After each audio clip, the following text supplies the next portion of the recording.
Bessa, welcome. Thank you so much. She speaks so well. She's so good. It's a pleasure. It's a pleasure to be here with you. For 40 days, I am at Salesforce Brazil. It's a surprise to be here one more year. So grateful to be here. And we have not seen so much enthusiasm in financial industry. We have seen in these 3 days. It was so nice. The financial industry in Brazil, it is a world reference. We have, thanks, different breakthroughs. We have digitalization and peaks, different transformations, and now we see artificial intelligence. AI agentic, data more and more present in the client's experience, in hyper-personalization, in service. I believe this is a big revolution. Salesforce is in the leadership, what we call digital Salesforce. Human and agents working together, sharing context to deliver more value to the client. It's a very nice moment we are living, and I'd like to share this moment with Matheus Girardi at Agibank, telling his story, what they have been doing there. Matheus, the floor is yours. Thank you. Good morning or good afternoon if you haven't had lunch. It's a great pleasure to be here, invited by Salesforce. Bessa, letting you know about our journey. Bessa, I need the slide clicker. Introducing myself very briefly, I'm Matheus Girardi, responsible for clients team at Agibank. 8 years already in this journey at Agibank. When I was invited for this presentation, I was thinking, what should I think in an event that all the panels are talking about personalization, AI, that alphabet soup, that everybody's playing bingo.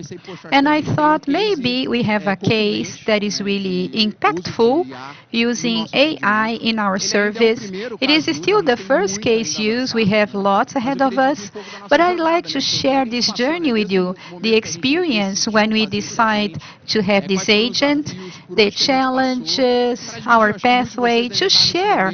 And you are experiencing similar moments in your moments, deciding where to use, do not be in the cemetery of pilots, deciding what is the next POC, how can we choose a paramount case so we can be sure in advance in this AI use. And I would like to talk about use case. We chose a case in our service structure that we have an actual potential to have cognitive AI and conversational AI to retain our service, not with a bot. Oops, I do not understand. Who has ever experienced, oops, I do not understand from a bot interacting a chatbot? Raise your hands. We had this experience and still have in some situations because the world is not perfect. And before introducing, I'd like to talk about Agibank, our mission. In Brazil, low income, you have no turn. We follow in big financial institutions. They start in a level of income 5, 6, 7,000 reais, so you can have some kind of service. In Brazil, if you do not have income, you have no turn at all. You are the final in line, you wait to be served, you just speak with automation. And this is our objective. Banking struggles to give a banking experience, motivating and welcoming all the Brazilian people. People are forcing not to contact, not to have proximity with this audience. Our mission is to offer access and welcome all this population in Brazil.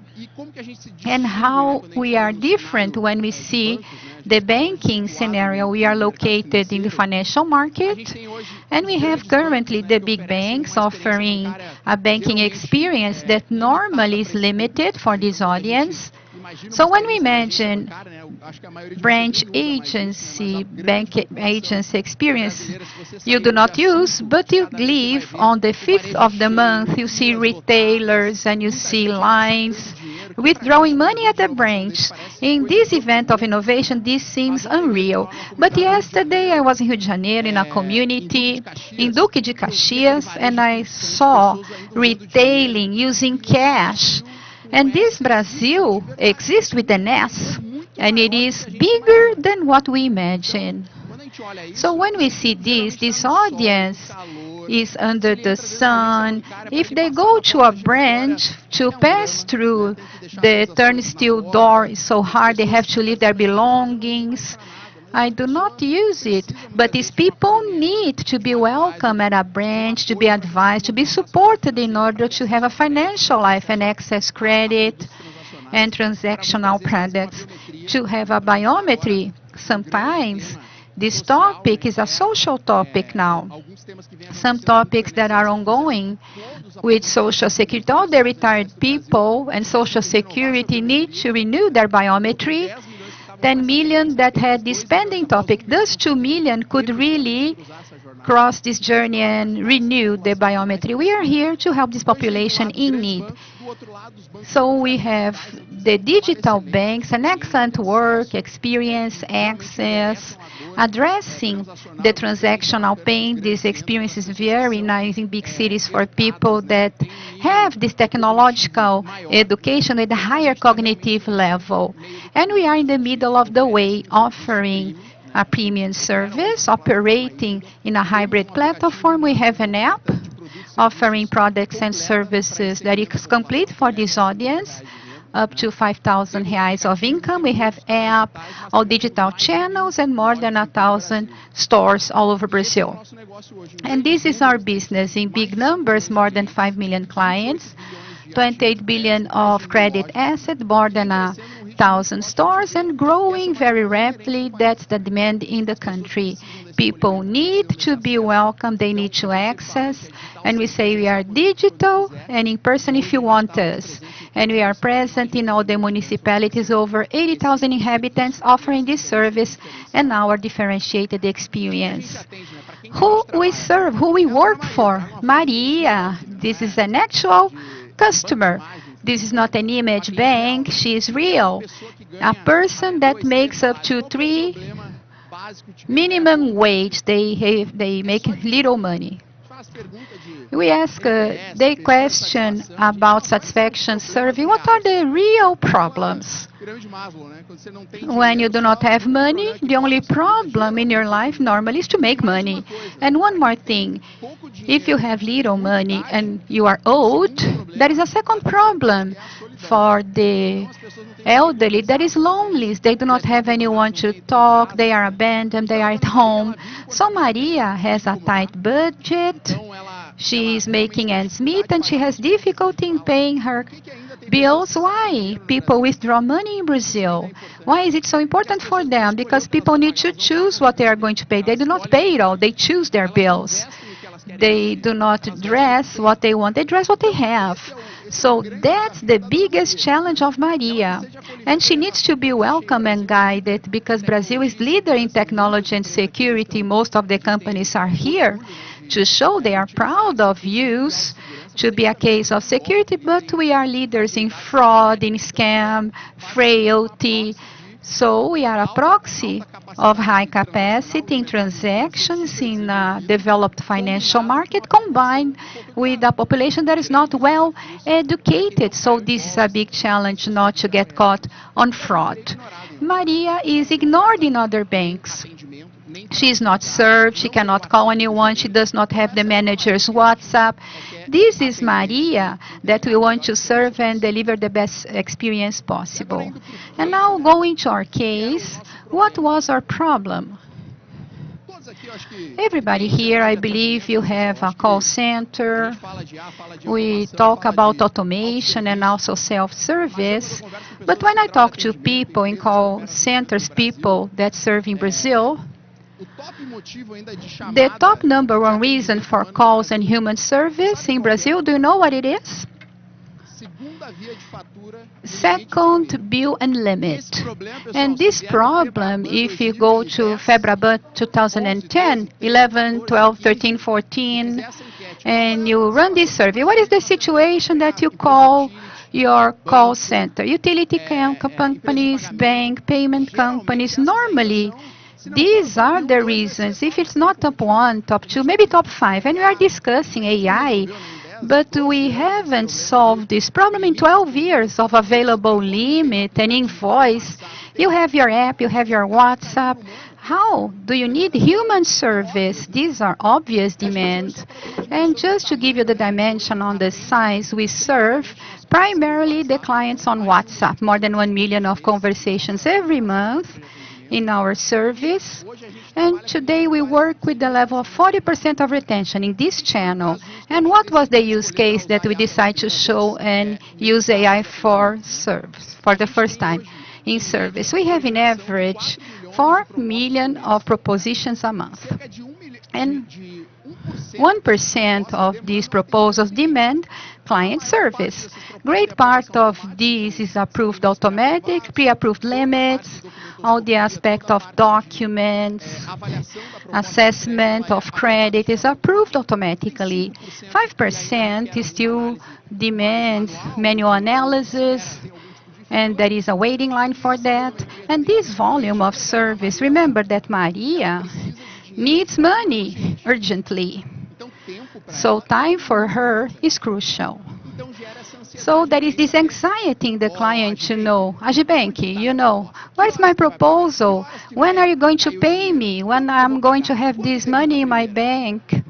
So when we were thinking about this case use, we say proposal status is one element that is very important, top 5 importance in my calls. But different from limit or the invoice that they need to pay. Can I see my limit? If I show the limit, I retain the client. If the invoice, if I say I need more 2 hours to analyze your biometry because of security, Maria is going to say, okay, I'm leaving. No, she's not leaving. Maria wants to know more, but how long? Is it 2 hours? So all the strategies that we use demanded a volume of interactions that was very high, different from other interactions that we had. 3 messages and we solved the client's pain. This was a use case that, for our surprise, we had 20, 30 interactions with the client. Are we going to have a problem of process, or this problem is just to refrain the client's anxiety? So we are defining our strategy to use artificial intelligence in Agibank. We are considering 3 pillars. The first pillar is about the complexity of this interaction.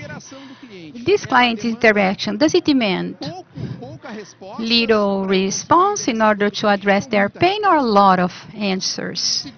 The second point is how critical it is, this demand. We were in a dynamic. Do I have space if I get a wrong answer? Is there a financial loss? Is there a situation that I cannot return? We are concerned about a POC or a test. Can I return without impacting my reputation or financial status? So basically, we observe these 3 points. What is the volume of interactions, the criticality, and the complexity to deploy it all? Easier to pilot a use case it is when we have technological readiness. There's no need to wait for a roadmap or develop APIs. So these are the reasons that our clients contact us. Basically, there are 4 categories. One is about service itself, or a situation is retention, or they need collection or sales. And in these journeys in our service, 49% of the interactions is about information, something about the status of the account, transaction, or credit request. 8%, they request something, contract, an invoice, a demand. And 5% complaints. It was a bad service, the experience was not nice at all, and you were thinking, complaint service. We give technology, this automation level is very big. They want to listen to someone, they want to be heard. So we say this is not a good scenario. For requests, we separate requests into 2 categories. asynchronous and synchronous category. When we respond at once, and the others we observe the demand and respond later. So we can have a retention level that is high. For information, we missed the status of proposal. This demanded a lot. So how we define this case? We started from this tripod, and it's not solved easily just with a bot. We had tech readiness, and the volume of interaction was high. So all the interactions in our central, this was the top #1 to be implemented. And what we saw, plug and play, not critical. If I answered something wrong, I dropped this client to a human service and followed the service without problems. And what was important, we think about this use case where we are going to deploy AI, but something very important to think about before defining the use, what is the quality of data that we have? And this seems simple, but we have lots of data. Most of this data is not even used. But here, I believe those cliché quotes are important. Little is more. You define the rank of your agent. You define what is the structure of data that are really important for that interaction. Solve dilemmas of basic taxonomy. You have limit data in different environments. You have credit cards, current account, other products. So this part of taxonomy and data qualification is vital for the success of that agent. We learned that during deployment. Another important aspect, more important than the agent, what they are going to do or not, we do not define clearly the output of the agents. Define what they don't do and how they respond. Give examples, lots of examples. This is fundamental. So we can be successful when we deploy it. It was fundamental to us. In the beginning, there were challenges on what not to do. We start a conversation about limit, and then it was status of proposal. They wanted to talk about something else. And the agent, if you do not define good guardrails, what happened? They go ahead. They move. They have information available. You do not define the barriers. They go ahead. There were moments talking about other banks, web information, about other things that they should not talk about. Establishing good guardrails and data environment to pull, this is fundamental. Ensuring coherence, safety, and the third, the fine-tuning. Start bringing identity, getting good operators profile. This is a good response for status. If you follow this standard on your response, it would be nice. The client will understand, and we have a good retention. So these were the stage that we follow, tuning our mood, how they report in our brand. We are extroverted. We are not serving just with lots of empty words. I hope to get shorter answers, not so formal. It seems silly, but this reduces the amount of lines. And with this reduction, I have a better retention. So, in general, people don't want this, even though ChatGPT creates large text, but people don't want that. So, the solution we found is that directly we were able to have an approach to develop AI without quantifying. It was a no-code strategy for deployment. All data, if a service attendant can get is something that the chatbot would also be able. So this tech readiness was very important for us in our decision about which platform to use. Also, for us, we counted with the support of the team in order to tune in slowly, because every service journey has the goal to spend less and to be effective, because nobody wakes up in the morning thinking, I want to talk to the bank. We want problems to be solved quickly, like education, courtesy are important, but they're secondary in this kind of service. So we needed very specific contents for this. In our results, we started in March with a low retention of 56%. That is that every 2 clients, one of them understood the proposal and moved on to a different channel of contact. Then In April, we had this plateau. We made the adjustments and the grids. We also put the chat box off because it was going through a pathway that we didn't want. So we had to take 2 steps back, or 1 step back, in order to take 2 steps forward. And then in May, we achieved almost 80% of retention with large volumes. So this is the very great achievement that we've come to. And this is, here we have a real case of a proposal, and where you can see what I've been talking about. It's like, it's not always on the in the same answer that Maria, or Miss Maria, is satisfied. She wants to talk. There are several questions.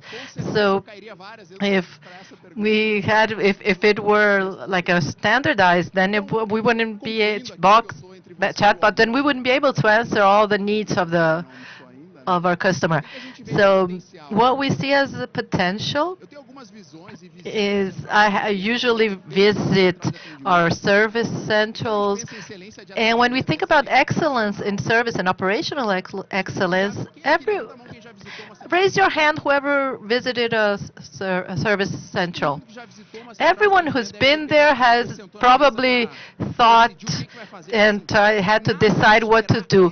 There's nothing that when we expect excellence, we hardly achieve it. When you look at it, the expectations are not met. So usually our employees are not well paid. It's a very stressful activity there because of the volume, and it's a repetitive work. So it's hard as a human being to be happy to working in such a repetitive manner. So if I want quality, it's very hard to have scale with excellence when a service central. So what we've been advancing on is trying to seek other lines of work. When you look at the medium term, we should have a service where human service will only be used when you don't have a script. Because I believe that over the million employees of call centers, they use a script, and that won't be necessary anymore.